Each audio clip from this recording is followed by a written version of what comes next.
Honorable Prime Minister,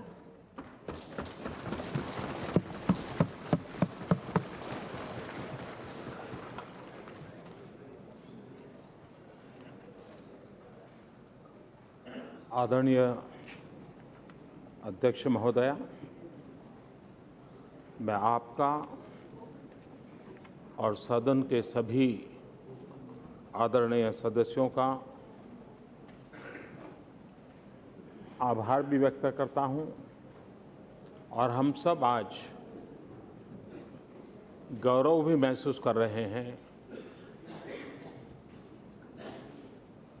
कि अगस्त क्रांति का पुण्य स्मरण करने का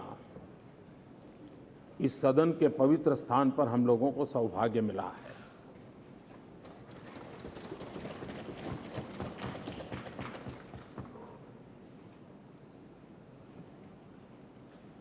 हम में से बहुत लोग हैं जिन्हें शायद अगस्त क्रांति 9 अगस्त उन घटनाओं का स्मरण होगा, लेकिन उसके बाद भी हम लोगों के लिए भी पुनः स्मरण प्रेरणा का कारण बनता है और समाज जीवन में ऐसी महत्वपूर्ण घटनाओं का बार बार स्मरण, जीवन की भी अच्छी घटनाओं का बार बार स्मरण जीवन को एक नई ताकत देता है, राष्ट्र जीवन को भी नई ताकत देता है। उसी प्रकार से हमारी जो नई पीढ़ी है उन तक भी एक बात पहुंचाना हम लोगों का कर्तव्य रहता है। पीढ़ी दर पीढ़ी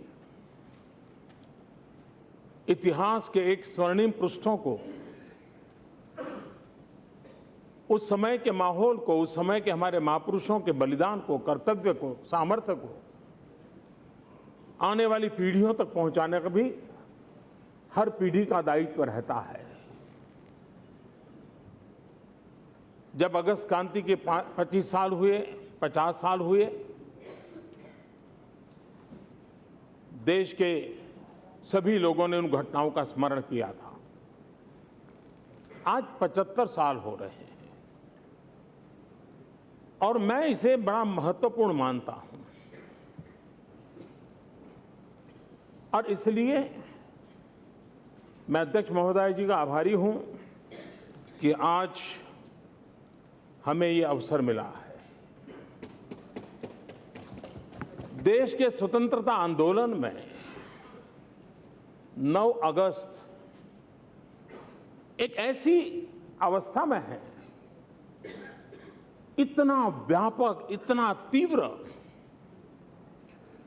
आंदोलन अंग्रेजों ने भी कल्पना नहीं की थी। महात्मा गांधी, वरिष्ठ नेता सब जेल चले गए और वही पल था कि अनेक नए नेतृत्व के ने जन्म लिया। लाल बहादुर शास्त्री, राम मनोहर लोहिया, जयप्रकाश नारायण, कई अनेक वीर युवा उस समय उस जो खाली जगह थी उसको भरा और आंदोलन को आगे बढ़ाया। इतिहास की ये घटनाएं हम लोगों के लिए एक नई प्रेरणा, नया सामर्थ्य, नया संकल्प, नया कर्तृत्व जगाने के लिए किस प्रकार से अवसर बने, ये हम लोगों का निरंतर प्रयास रहना चाहिए। 1947 में देश आजाद हुआ। एक प्रकार से 1857 से लेकर के 1947 तक आजादी के आंदोलन के अलग अलग पड़ाव आए, अलग अलग पराक्रम हुए, अलग अलग बलिदान हुए, उतार चढ़ाव भी आए, अलग अलग मोड़ पर से आंदोलन गुजरा। लेकिन 47 की आजादी के पहले 42 की घटना एक प्रकार से अंतिम व्यापक आंदोलन था, अंतिम व्यापक जनसंघर्ष था और उस जनसंघर्ष में आजादी के लिए देशवासियों को सिर्फ समय का ही इंतजार था, वो स्थिति पैदा कर दी थी। और जब हम आजादी के इस आंदोलन की ओर देखते हैं तो 1942 एक ऐसी पीठिका तैयार हुई थी। 1857 का स्वातंत्र संग्राम, एक साथ देश के हर कोने में आजादी का ब्यूगल बजा था।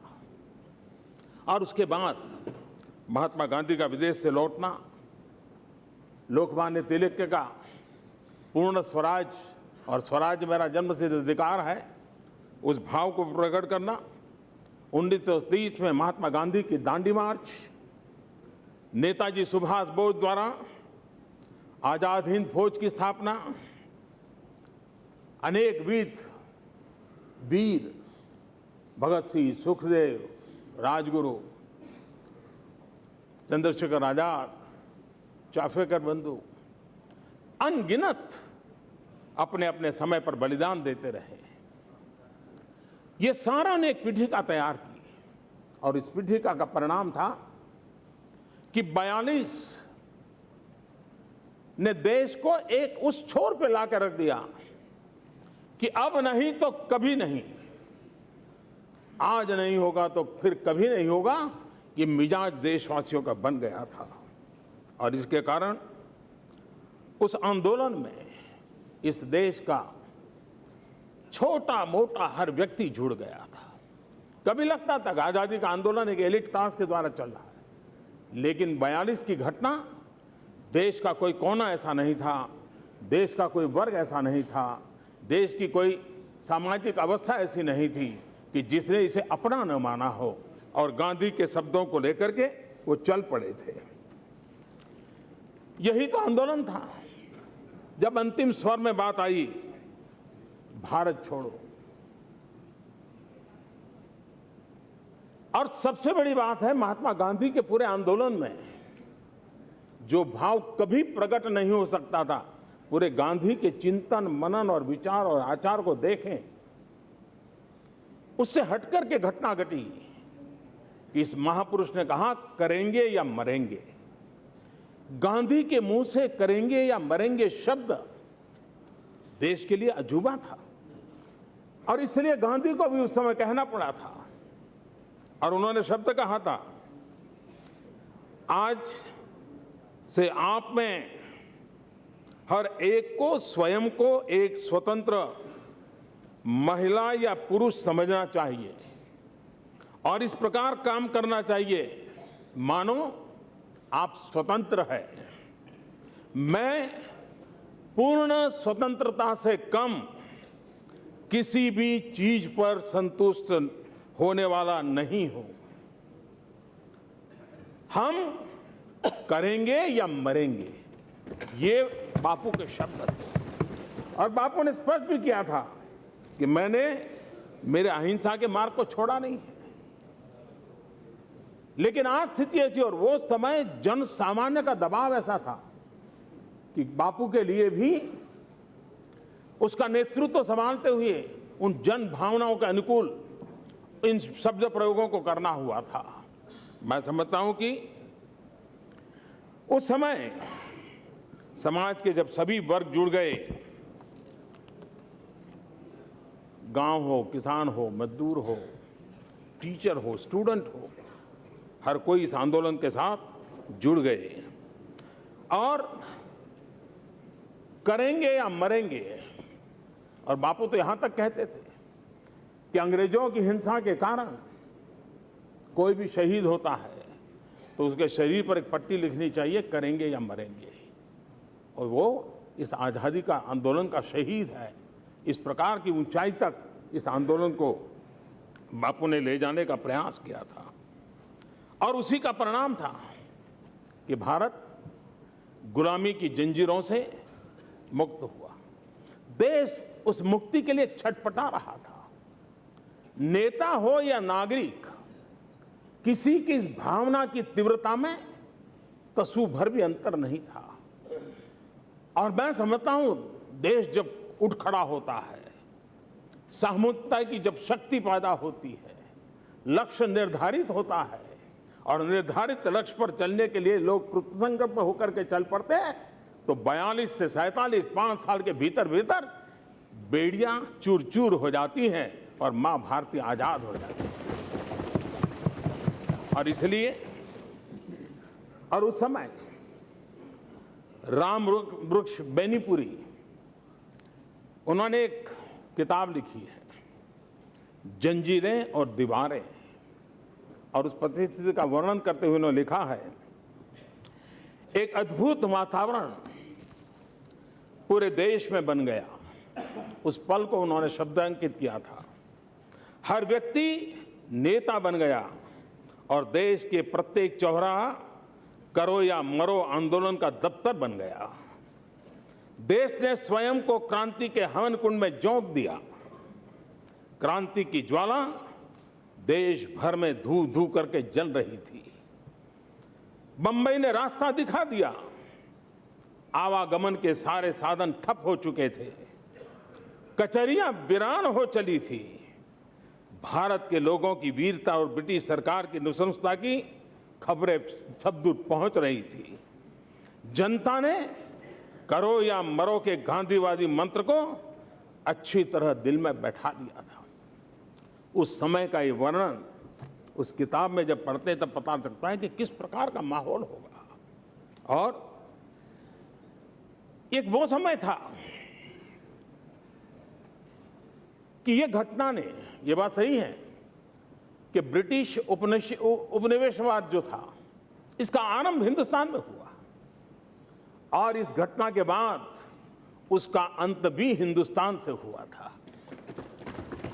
भारत आजाद होना सिर्फ भारत का आजादी नहीं थी।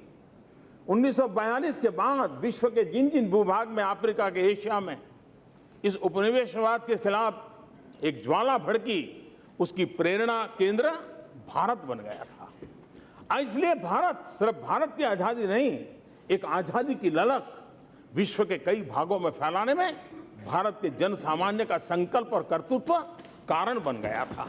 और कोई भी भारतीय इस बात के लिए गर्व कर सकता है। और उसको हमने देखा कि एक बार भारत आजाद हुआ तो उसके बाद एक के बाद एक उपनिवेशवाद के सारे लोगों के झंडे ढहते गए और आजादी सब दूर पहुंचने लगी।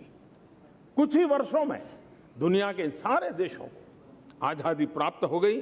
और ये काम, और ये इससे बताता है कि ये भारत की इच्छा शक्ति का, प्रबल इच्छा शक्ति का एक उत्तमोत्तम परिणाम था।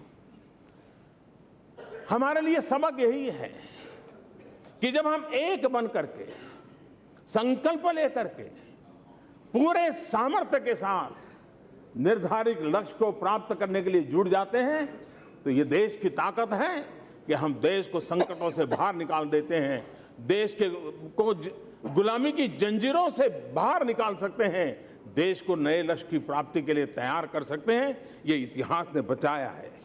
और इसलिए उस समय इस पूरे आंदोलन को और पूज्य बापू के व्यक्तित्व को लगते हुए राष्ट्र कवि सोहनलाल द्विवेदी की जो कविता है, बापू का सामर्थ्य क्या है उसको प्रकट करती है। उस कविता में उन्होंने कहा था,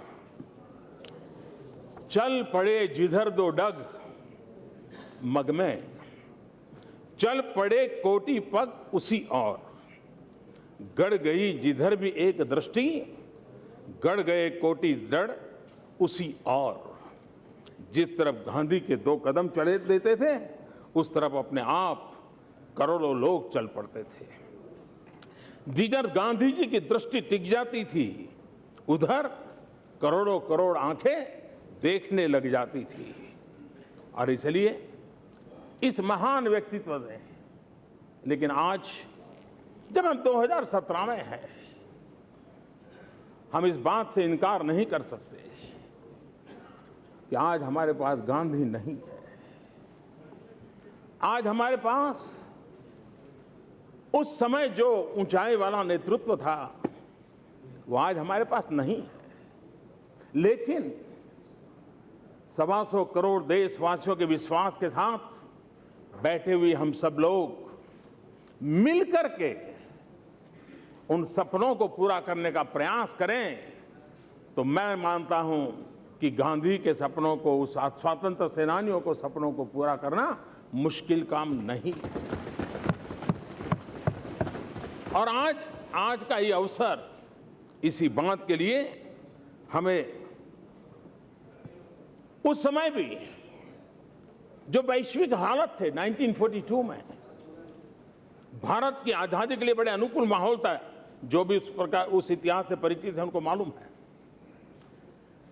मैं समझता हूं आज फिर से एक बार 2017 में, जबकि क्विट इंडिया मूवमेंट के हम 75 साल मना रहे हैं, उस समय विश्व में वो अनुकूलता है जो भारत के लिए बहुत सानुकूल है, और उस अनुकूल व्यवस्था का फायदा हम जितना जल्दी उठा दें, जैसे उस समय विश्व के कई देशों के लिए हम प्रेरणा का कारण बने थे, अगर आज हम मौका ले लें तो आज फिर से एक बार हम विश्व के कई देशों के लिए उपयोगी हो सकते हैं, प्रेरणा का कारण बन सकते हैं। ऐसे मोड़ पर आज हम खड़े हैं। 1942 और 2017 इस दोनों में एक वैश्विक परिवेश में भारत का महात्म्य, भारत के लिए अवसर समान रूप से खड़े हैं। और उस समय हम इस बात को कैसे लें, हम उसको जिम्मेवारी कैसे लें। मैं मानता हूं इतिहास के इन प्रकरणों से, सामर्थ्य से प्रेरणा लेकर के हमारे लिए दल से बड़ा देश होता है, राजनीति से ऊपर राष्ट्रनीति होती है, मेरे अपने से ऊपर 125 करोड़ देशवासी होते हैं। अगर उस भाव को लेकर के हम उठ चलें, हम सब मिलकर के आगे बढ़ें, तो हम इन समस्याओं के खिलाफ सफलतापूर्वक आगे बढ़ सकते हैं। हम इस बात का इनकार कैसे कर सकते हैं कि भ्रष्टाचार रूपी दीमक ने देश को कैसे तबाह करके रखा हुआ है। राजनीतिक भ्रष्टाचार हो, सामाजिक भ्रष्टाचार हो या व्यक्तिगत भ्रष्टाचार हो,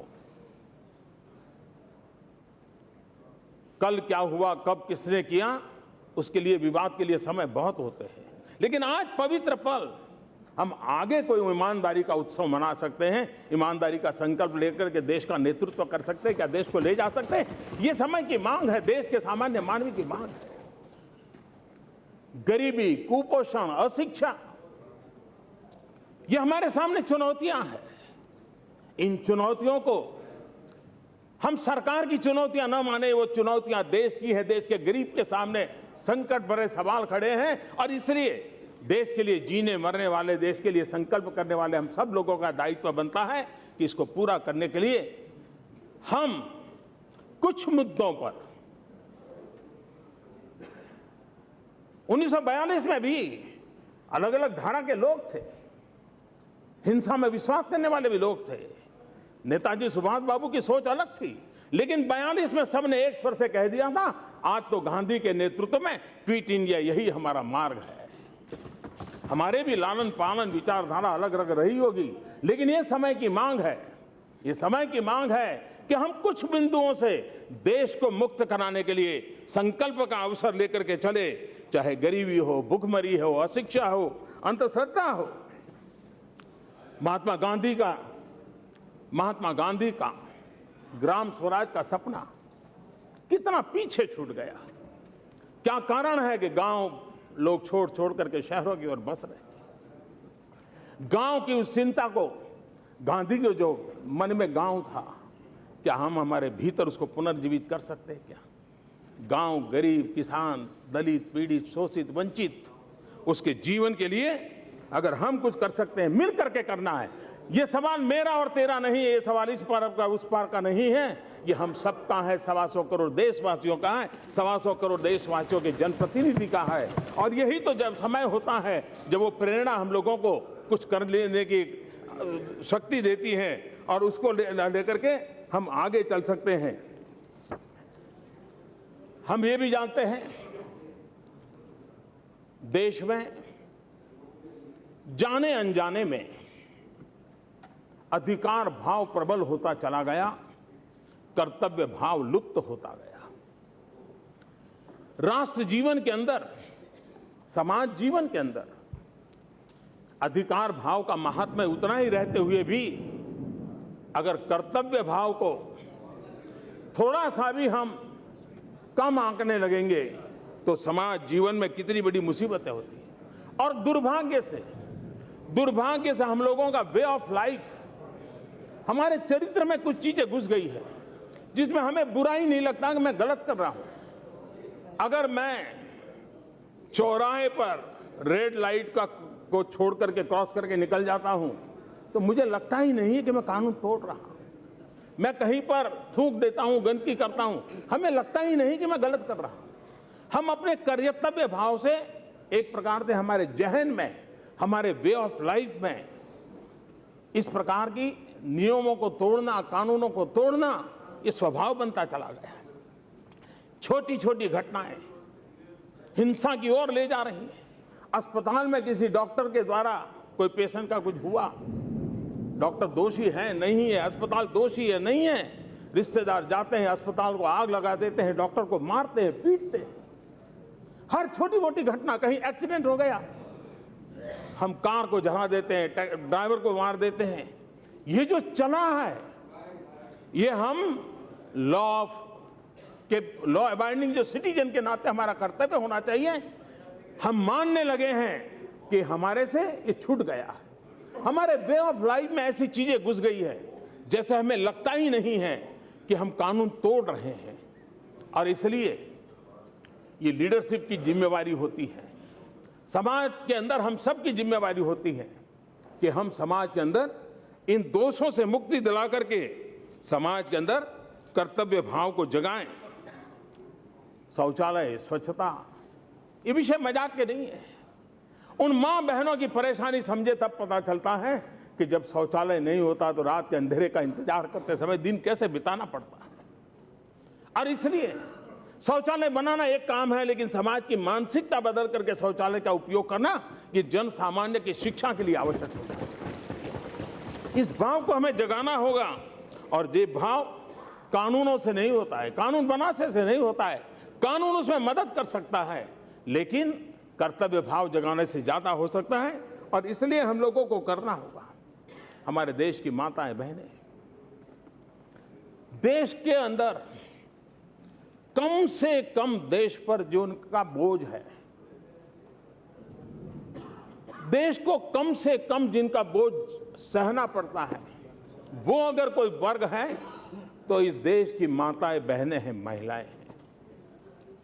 उनका सामर्थ्य हमें कितनी ताकत दे सकता है, उनकी भागीदारी हमारे विकास के अंदर हमें कितना बल दे सकती है।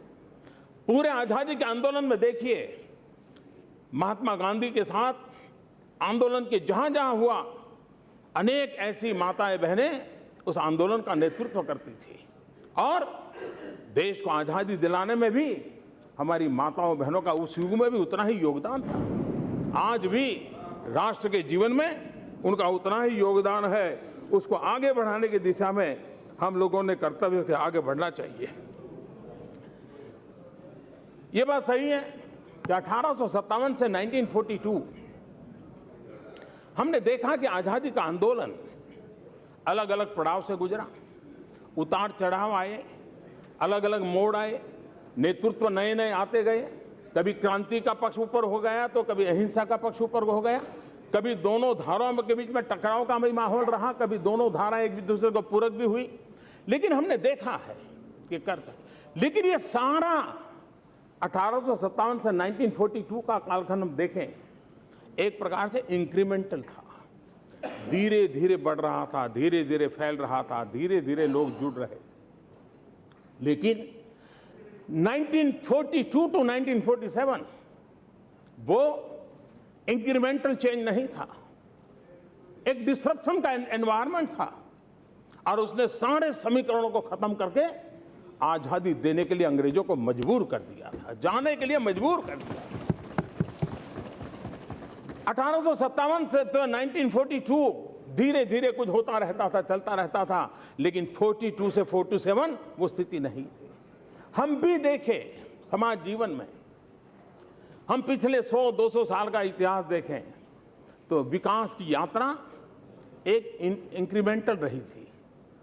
धीरे धीरे दुनिया आगे बढ़ रही थी, धीरे धीरे दुनिया अपने आप को बदल रही थी। लेकिन पिछले 30-40 साल में दुनिया में अचानक बदलाव आया, जीवन में अचानक बदलाव आया और टेक्नोलॉजी ने बहुत बड़ा रोल प्ले किया।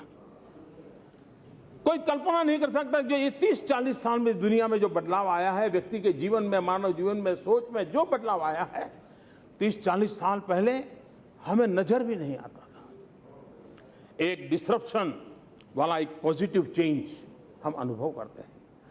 जिस प्रकार से इंक्रीमेंटल से बाहर निकल करके एक सम से एक हाई जंप की तरफ चले गए, मैं समझता हूं 2017, 2022 क्विट इंडिया के 75 साल और आजादी के 75 साल के बीच का 5 साल 42 to 47 का जो मिजाज था, वही मिजाज अगर दोबारा हम देश में पैदा करें, 2070 to 2022 आजादी के 75 साल मनाएंगे, तब हम देश के, हमारे आजादी के वीरों के जो कामनाएं थी, उन सपनों को पूरा करने के लिए हम अपने आप को खपाएंगे, हम अपने संकल्प को लेकर के आगे चलेंगे। मुझे विश्वास है न सिर्फ हमारे देश की भला होगा, लेकिन जैसे 42 to 47 की सफलता के कारण दुनिया के अनेक देशों को लाभ मिला, आजादी की ललक पैदा हुई, ताकत मिली, भारत को भी आज दुनिया का कई देश, एक भाग ऐसा है जो भारत को उस रूप में देख रहा है। अगर हम 2070 to 2022, जो कि हम लोगों की जिम्मेवारी का कालखंड है, अगर हम विश्व के सामने भारत को उस ऊंचाई पर लेकर जाते हैं, तो विश्व का एक बहुत बड़ा समुदाय है जो किसी नेतृत्व की तलाश में, मदद की तलाश में है, किसी के प्रयोगों से सीखना चाहता है। भारत उस पूर्ति के लिए सामर्थ्यवान है। अगर उसको करने के लिए हम कोशिश करें, मैं समझता हूं देश की बहुत बड़ी सेवा होगी। और इसलिए एक सामूहिक इच्छा शक्ति जगाना, देश को संकल्पबद्ध करना, देश के लोगों को साथ जोड़ करके चलना, और इन 5 वर्ष के महत्व को हम अगर आगे बढ़ाएंगे तो मुझे विश्वास है कि हम कुछ मुद्दों पर सहमति बना करके बहुत बड़ा काम कर सकते हैं। हमने अभी देखा जीएसटी, और ये मैं बार बार कहता हूं, ये मेरा सिर्फ राजनीतिक स्टेटमेंट नहीं है, ये मेरा कन्विक्शन है। जीएसटी की सफलता ये किसी सरकार की सफलता नहीं है, जीएसटी की सफलता किसी दल की सफलता नहीं है, जीएसटी की सफलता इस सदन में बैठे हुए लोगों की इच्छा शक्ति का परिणाम है। चाहे यहां बैठे हो, चाहे वहां बैठे हो, यश सबको जाता है, राज्यों को जाता है, देश के सामान्य व्यापारी को जाता है, और उसी के कारण संभव हुआ है। जो देश के राजनीतिक नेतृत्व अपनी प्रतिबद्धता के कारण इतना बड़ा काम कर लेती है और दुनिया के लिए अजूबा है, जीएसटी विश्व के लिए बहुत बड़ा अजूबा है, उसके स्केल को देख करके हुए अगर ये देश ये कर सकता है, तो और भी सारे निर्णय ये देश मिलकर करके कर सकता है। और 125 करोड़ देशवासियों के प्रतिनिधि के रूप में 125 करोड़ देशवासियों को साथ लेकर के 2022 को संकल्प लेकर के अगर हम चलेंगे, मुझे विश्वास है कि जो परिणाम हमें लाना है, और वो परिणाम हम लाके रहेंगे। महात्मा गांधी ने नारा दिया था, करो या मरो। उस समय का सूत्र था, करेंगे या मरेंगे। आज 2017 में 2022 को भारत कैसा हो, ये संकल्प लेकर के अगर चलना है, तो हम लोगों को भी, हम सब मिलकर के देश से भ्रष्टाचार दूर करेंगे और करके रहेंगे। हम सभी मिलकर गरीबों को उनका अधिकार दिलाएंगे और दिलाकर रहेंगे। हम सभी मिलकर नौजवानों को स्वरोजगार के और अवसर देंगे और देकर रहेंगे। हम सभी मिलकर देश से कुपोषण की समस्या को खत्म करेंगे और करके रहेंगे। हम सभी मिलकर महिलाओं को आगे बढ़ने से रोकने वाली बेड़ियों को खत्म करेंगे और करके रहेंगे। हम सभी मिलकर देश से अशिक्षा खत्म करेंगे और करके रहेंगे। और कोई भी बहुत विषय हो सकते हैं, लेकिन अगर उस समय का मंत्र था करेंगे या मरेंगे, तो आजाद हिंदुस्तान में 75 साल वाला आजादी का पर्व मनाने की ओर आगे बढ़ रहे हैं। तब करेंगे और करके रहेंगे, इस संकल्प को लेकर के हम आगे बढ़ेंगे। ये संकल्प किसी दल का नहीं, ये संकल्प किसी सरकार का नहीं, ये संकल्प 125 करोड़ देशवासी, 125 करोड़ देशवासियों के जनप्रतिनिधि, इन सब का मिलकर के जब संकल्प बनेगा तो मुझे विश्वास है संकल्प से सिद्धि के ये 5 साल 2017 से 2022 आजादी के 75 साल, आजादी के दीवानों को सपना पूरा करने का सामर्थ्यवान समय, इसको हम प्रेरणा का कारण बनाए। आज अगस्त क्रांति दिवस पर उन महापुरुषों का स्मरण करते हुए, उनके त्याग, तपस्या, बलिदान का स्मरण करते हुए, उस पुण्य स्मरण से आशीर्वाद मांगते हुए हम सब मिल करके कुछ बातों पर सहमति बना करके देश का नेतृत्व दें, देश को समस्याओं से मुक्त करें, सपने, सामर्थ्य, शक्ति और लक्ष्य की पूर्ति के लिए आगे बढ़े। इसी एक अपेक्षा के साथ मैं फिर एक बार अध्यक्ष महोदय जी, मैं आपका आभार व्यक्त करता हूं और आजादी के दीवानों को नमन करता हूं। श्रीमती सोनिया गांधी।